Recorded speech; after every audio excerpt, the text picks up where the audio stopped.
दिल्ली सरकार के इस ऊट पटांग फैसले से आम जनता कितनी परेशान हुई है, यह जानने से पहले आपको दिल्ली सरकार के मंत्री का वो बयान सुनाते हैं जो उन्होंने कल दिया। HSP जो हाई सिक्योरिटी रजिस्ट्रेशन प्लेट्स हैं, इनमें से भी जो जिन पे नहीं है उनको ये आइडेंटिफाई नहीं कर रहा। पेट्रोल पंपों पे झगड़ा हो रहा है कि भाई ये भी 10 साल से पुरानी गाड़ी है, तुम इसको क्यों नहीं छेड़ रहे। तो ये एक नई बीमारी वहां पर खड़ी हो गई, क्योंकि जो HSRP प्लेट्स नहीं है उनको ये आइडेंटिफाई नहीं कर पा रहा। इसके साथ ही इसमें एरर्स भी आ रहे हैं और इसकी इंप्लीमेंटेशन में दिक्कतें और चैलेंजेस भी हैं। हमने यह भी बताया कि किस तरह से गुड़गांव, फरीदाबाद और गाजियाबाद और बाकी NCR के अंदर भी ऐसा कोई कानून अभी तक लागू नहीं हुआ। अगर कोई दिल्ली में नहीं फ्यूल मिलेगा तो उसको जाके गुड़गांव में, फरीदाबाद से ले लेगा। तो इसका लाभ कैसे होगा? इसका लाभ तभी होगा जब इसको रोबोस्ट सिस्टम किया जाए और सारी जगह पे बराबर किया जाए। हमने बताया कि दिल्ली की सरकार पोल्यूशन के लिए बहुत तेजी से कदम उठाए हैं।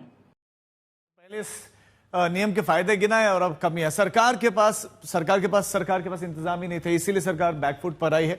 नंबर प्लेट पढ़ने के लिए पर्याप्त कैमरे नहीं है, क्वालिटी वाले नहीं है। कई ANPR कैमरों की स्पीकर बताया जा रहा है कि खराब है। यूपी और हरियाणा के वाहनों का डेटा ही सरकार के पास में है नहीं। यूपी हरियाणा में ऐसे आदेश लागू नहीं, यानी कि दिल्ली में तो लागू हुआ लेकिन NCR में तो लागू नहीं है। और सराय काले खां के स्क्रैप गोदाम में कई वाहन हैं जो जब्त हुए हैं, वो अभी इस समय रखे गए हैं। तो क्या अब उनको छोड़ा जाएगा? ये प्रोसेस कितना लंबा रहेगा देखने वाली बात होगी। और जब्त वाहन वापसी पर अब एक नया सर्कुलर जारी होगा, ऐसे सूत्र जानकारी दे रहे हैं। वाहन मालिक को हलफनामा लेकिन इसका जरूर देना होगा। 10,000 रुपए का जुर्माना उनको भरना होगा और जब्ती हुआ ट्रांसपोर्ट विभाग का जो खर्च है वो उनको जरूर चुकाना होगा। यह है दिल्ली सरकार का फरमान। अब 70 लाख पेड़ पौधे लगाए जाएंगे। कैसे प्रदूषण थमेगा? तो उसके लिए जरूरी है कि पेड़ पौधे लगाए जाए। कंक्रीट का जंगल बन गया है। वाहनों की PUC पर और ज्यादा सख्ती होगी, यानी कि इसको देखा जाएगा। ऊंची इमारतों में एंटी स्मॉग गन जरूरी होगा। कृत्रिम बारिश तकनीक पर भी विचार, इसके लिए तो बकायदा बजट में अलॉटमेंट भी की गई थी। मशीन वाले वाहनों से सड़क की सफाई की जाएगी। निर्माणाधीन इमारतों में प्रदूषण की निगरानी होगी।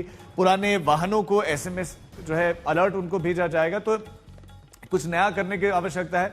दिल्ली में प्रदूषण बहुत बड़ा विषय है और इस विषय पर पहले की सरकार को कोसा जाता था और अब खुद दिल्ली की सरकार इसमें घिरती हुई दिख रही है। अब एक छोटा सा ब्रेक, आप देखते रहिए आज।